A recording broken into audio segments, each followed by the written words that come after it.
Salve galera, mais um vídeo aqui no canal só para você FC, eu sou o Lanzito para falar de Copa Sul-Americana, os jogos que tivemos ontem, né, na quinta-feira, fechando a quinta rodada da competição. No caso tivemos na Argentina o duelo entre União de Santa Fé e Fluminense, jogo de ambas as equipes ali estão brigando diretamente pela classificação. O jogo terminou empatado em 0 a 0, com o resultado o União continuando na vice-liderança do grupo com 9 pontos e o Fluminense é o terceiro colocado com 8 pontos. E nos demais jogos aqui para complementar, né, no caso no Morumbi tivemos o duelo entre São Paulo e Jorge Wilstermann, onde o tricolor do Morumbi venceu por 3 a 0, com destaque aí para o Rodrigo Nestor, que fez 2 gols da partida, e o Patrick no início da segunda etapa fechando o placar São Paulo 3, Jorge Wilstermann 0. Com o resultado, né, São Paulo garantiu a vaga para as oitavas de final da competição. E nos demais jogos, né, na Argentina tivemos o duelo entre o Independiente, né, o Rei de Copas, contra o Deportivo Laguardia, jogo que interessava muito aí ao Ceará, né?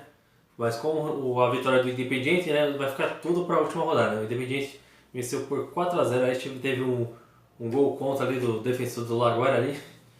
Ali ninguém avisou o cara acabou mandando pro próprio patrimônio, aí fica complicado. Aí na segunda etapa ali o Leandro Benegas fez 2 gols da partida e depois o Andrés Roa também deixou a sua marca ali, fechando o placar. Independiente 4, Deportivo Laguardia 0. E nos demais jogos também tivemos aqui que fecharam a rodada, tivemos a partida entre Lanús e Montevideo Wanderers do Uruguai, né? No caso, aí, os gols foram todos nos minutos finais ali. No caso, o Lanús abriu o placar ali aos 39 minutos, né? Logo com o Alexander Bernabéu. Depois ali Mauro Mendes, 3 minutos depois, empatou o jogo. E nos acréscimos ali o Cristian Bravo fez o gol da vitória da equipe uruguaia. Com o resultado, o Montevideo Wanderers vai para a última rodada com chances de classificação.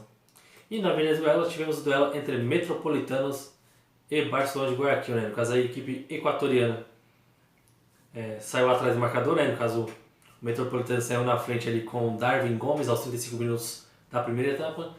No final do primeiro tempo ali de pênalti, né, o camisa 10 Demian Dias empatou o jogo. Na segunda etapa, no início do segundo tempo ali, o Garcês de cabeça fez o gol da virada ali do Barcelona, mas depois ali o Irving Anton fez também cruzamento da área, gol de cabeça também, empatando o jogo para a equipe do Metropolitanos. Agora vamos passar aqui como está a situação de cada grupo, né, de como vai ficar para a última rodada. É isso aí. No caso aqui eu vou falar grupo por grupo, né, como eu fiz no vídeo da Libertadores, então vamos lá, né? Vamos aqui para o grupo A. Grupo A, onde temos o Lanús, apesar da derrota ainda é líder do grupo com 8 pontos. O Barcelona de Guayaquil, que é o segundo colocado, com 8. O Montevideo Wanderers com 7. E o Metropolitanos com apenas 3 pontos até então. No caso aqui, né, temos 3 equipes brigando por uma das vagas. Né? No caso, o Montevideo Wanderers aí, que começou mal a competição, aí, conseguiu engatar 2 vitórias seguidas e deu uma boa reação aí, com chance de classificação. No caso, no jogo, né, no caso teremos ambos os jogos, né, no caso do grupo, serão na quarta-feira às 19h15, né, o Lanús recebe o Metropolitanos em casa no estádio La Fortaleza, né, o Lanús só depende de si para poder classificar. O Lanús precisa só apenas vencer o seu jogo para poder avançar para as oitavas de final.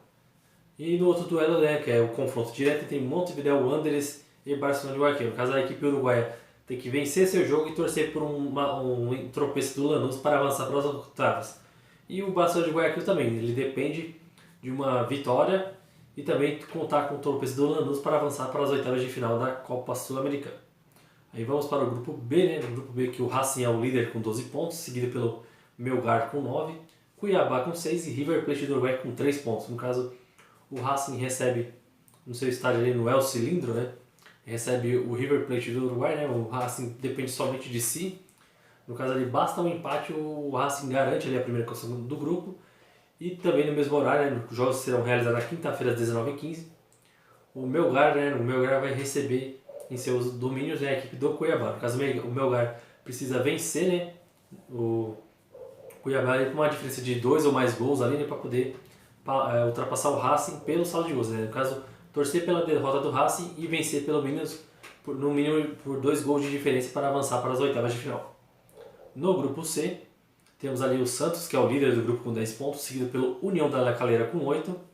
Universidade de Quito com 5 e Banfield com 4. No caso, os jogos serão na terça-feira às 19h15, né? O Santos recebe na Vila Belmiro o Banfield, né? O Banfield já não tem mais chance de classificação, obviamente. O Santos só depende de si para poder avançar para as oitavas de final. Enquanto o União de La Calera recebe a Universidade Católica do Equador, o União de La Calera precisa vencer o seu jogo e torcer por uma derrota do Santos, porque se caso o Santos empatar o jogo, né, no caso o União da La Calera teria que ter a diferença no saldo de gols. Atualmente, né, o Santos tem 6 gols feitos, 4 sofridos, com um saldo de 2, e o União de La Calera só fez 3 gols, 3 gols pró, né, e 2 sofridos, com apenas 1 gol de saldo. Essa é a situação, tá? Entre Santos ou União de La Calera. No grupo D, né, no caso aqui já definido, né, o São Paulo já está classificado para as oitavas de final. No caso, na quarta-feira, às 19h15, né, recebe o Ayacucho no Morumbi ali para poder cumprir tabela, né, para poder encerrar sua participação na fase de grupos. E o Jorge Wilson também recebe o Everton também em jogo protocolar para poder apenas cumprir tabela. Aí no grupo E, né, temos aqui ainda duas equipes aí brigando pela classificação, né, no caso o Internacional e o Guarani com 9 pontos, e o 9 de outubro e o Independiente Medellín com apenas 4. No caso, o Inter recebe o 9 de outubro em casa, no Beira-Rio, enquanto o Guarani vai na Colômbia enfrentar a equipe do Independiente Medellín. No caso, obviamente, o Internacional só depende de si para classificar, né? Tem que vencer para poder garantir a classificação de vez, e o Guarani tem que vencer e torcer por um tropeço do Inter, né? Um empate ou derrota do Inter, para avançar para as oitavas de final. No grupo F, né? O grupo do Atlético Goianiense, né? A equipe é líder do grupo com 12 pontos, tendo a LDU com 10, Defensa e Justiça com 4 e Antofagasta com apenas 3 pontos. No caso, né, as equipes tiveram um jogo na terça-feira às 21h30, né, jogos no mesmo horário. O Defensa e Justiça recebe a equipe do Antofagasta, né, jogo ali protocolar, né, para cumprir a tabela. E no estádio Casablanca, né, a LDU recebe o Atlético Goianiense. É um jogo onde o Atlético Goianiense depende somente de si para classificar, obviamente. Eu sei que, desculpa eu falar obviamente várias vezes, é porque tem certas coisas que a gente se fala óbvio e parece que tem gente que não entende, mas vamos seguir aqui, para não perder o raciocínio. O Atlético Goianiense depende apenas do empate para avançar das oitavas de final, e a LDU obviamente tem que vencer o jogo, né? O empate não é bom resultado para a LDU, obviamente, e a equipe do Atlético Goianiense só depende de si para avançar para as oitavas de final. No grupo G, né, temos aqui o grupo do Ceará, né, o grupo do Vozão, a equipe que está com 100% de aproveitamento até então. No caso, a equipe vai enfrentar o Independiente lá na Argentina, né, o confronto direto pela classificação para as oitavas de final, e o Deportivo Laguaira e General Caballero, o jogo protocolar. Os jogos serão realizados na quarta-feira, dia 25, às 21h30.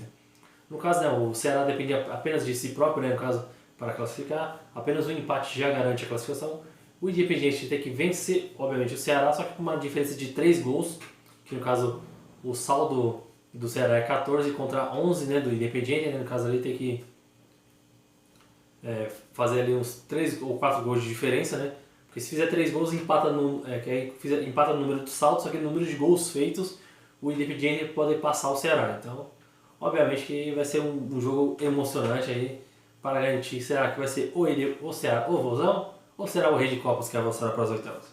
E fechando aqui no grupo H, temos o Júnior Barranquilla, que é o líder do grupo com 10 pontos, o União de Santa Fé, que é o vice-líder com 9, Fluminense com 8 pontos e o Oriente Petroleiro com nenhum ponto até então. No caso, foram 5 jogos, 5 derrotas da equipe boliviana.